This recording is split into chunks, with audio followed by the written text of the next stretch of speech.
Twisters. This will be a full spoiler review.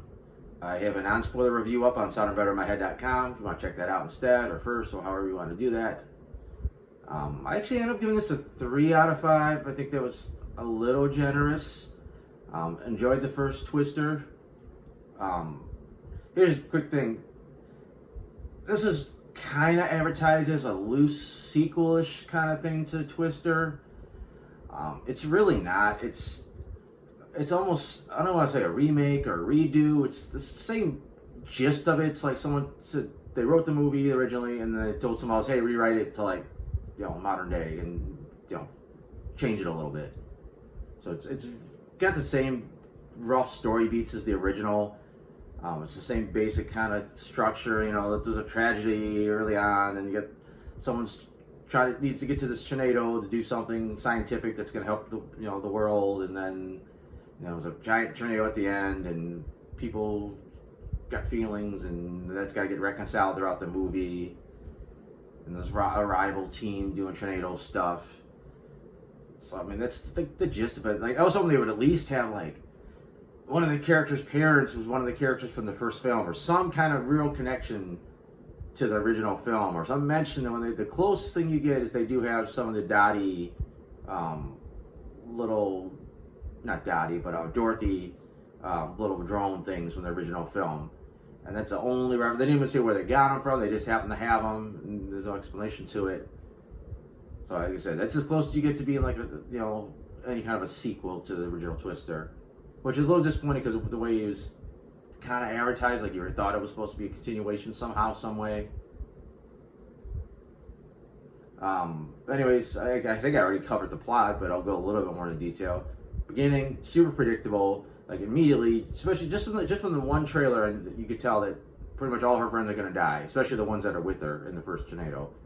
So, big tornado hits, girl stops chasing tornadoes, gives up her dream of an experiment that's supposed to dissipate a tornado, and then we skip ahead 6 years.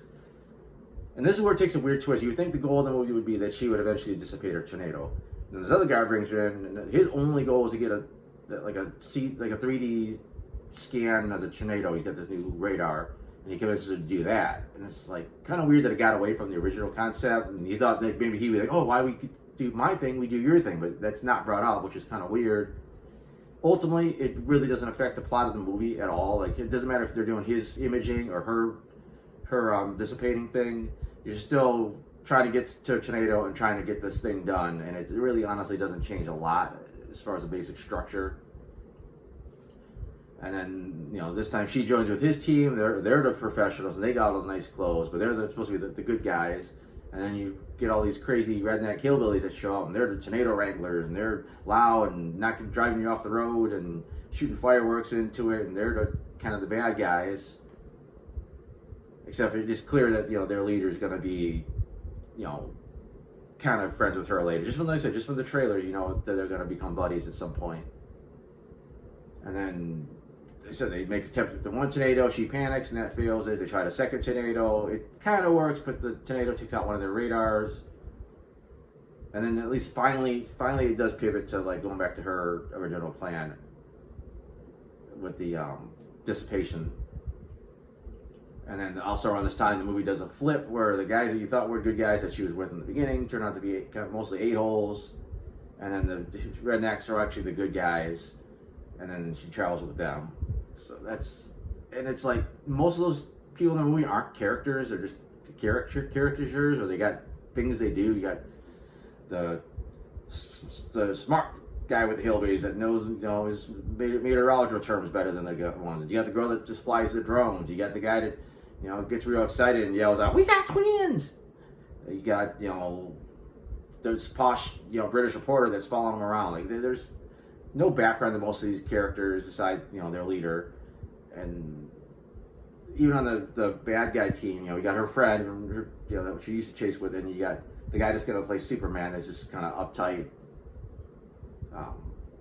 And it's like this, not much to him other than that, but the crazy redneck character she rolls with, even though they're pretty thinly just there's like no depth to them.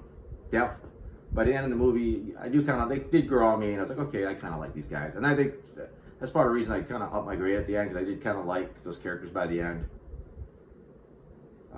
But it was missing like a bad guy. There was this Texas-looking guy that goes around after tornadoes, and he buys up the land when the people are like at their low points, and you know that's how he profits, and he sells it later on for like big bucks, and then he funds the original team that you travel with. I thought there was gonna be more to that. They're like, oh, this guy's kind of sinister, and every time you see him, like they shoo away, you know, our main character so that they could talk to him, and then the other team's like, oh, I can't believe you're working with this guy. I thought there was gonna be something darker with him, like, oh, this guy, what's this guy doing? Like there's gonna be some plot here besides the tornado, and it just no, he's just an asshole that like sweeps in and tries to like take land after people have lost everything. It's like not that compelling. At least the other one, the guys were jerks, and then when the one guy dies, you're like, hey, good, he died. Like even here, like the Superman, I'm gonna call him Superman. He's not Superman yet, but I don't know how to say his real name. It's like David Cornswede or Corn something or other. He's the closest thing is to a bad guy they travel with, just because he's determined to do, you know, what they're supposed to do, and he gets thrown out of the car at the end. Not like physically, like he gets out of the car and they drive off with him. That's the biggest comeuppance you get for a bad guy. I thought the first Twisters had a strange sense of humor, which I think was just kind of throughout the movie, like the flying cows. This movie has some humor, but it's not that weird kind of humor like the first one, so I think it's missing that. It's kind of a charm the first one had that this doesn't. I think that might have helped a little bit. I was kind of expecting, like, you know, to get a little bit more chuckles out of this new film. I think one of the biggest differences when the first one came out, it was like the era of like Jurassic Park, you know, the first Jurassic Park, where they first were using CG to do like magical stuff, or like you're like, wow, these are dinosaurs. Like they were doing stuff with CG that like we never seen before. And the first Twister was the first one to like make these realistic CG tornadoes, and it was like a game changer. And there was still some practical effects in there, and it was like I said, it was not something we haven't seen before. It was just kind of amazing. And then this film, the CGI is advanced by like decades, and it's good, but it's like nothing is like, oh my god, that's crazy. It's like it's stuff I've seen before. I've seen flying fire tornadoes. I've seen, you know, trucks flying. It's like, okay, nothing. There was a couple shots of like clouds collapsing, or clouds doing certain things. That's CG. The clouds look amazing. Like they look super real. But other than that, everything's just like, okay, it's a tornado. Like a lot of times, he focuses a lot more on like what's happening on the ground and stuff blowing over and people in danger than the cutting back and showing these big tornadoes. But even like the one at the end, and also the one at the beginning, you barely get to see. Which on one end, it's like it puts you in the moment, but it's like you kind of lose its spectacle of seeing these tornadoes. And when the ones that they do mess with are smaller ones that aren't as dangerous.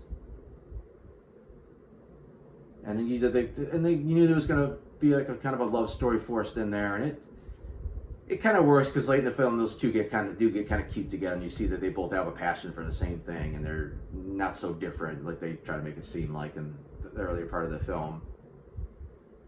Other than that, there's not a ton about this movie. Like I said, I know it's a spoiler review, but it's not like big giant spoilers or anything crazy like that. It's just the gist of the plot, and like obviously the end was a little bit predictable because the whole point of the beginning of the movie is her dissipating a tornado. You know what's going to happen, and of course it's the only way to stop this giant tornado that's going right for this theater. Which half the time the tornado was like right at the theater, and the other time it was like a couple mile drive so she could get the car to it. This is the way it seemed, and then it was back at the theater again. But whatever, it was fine. It worked okay. It was a little.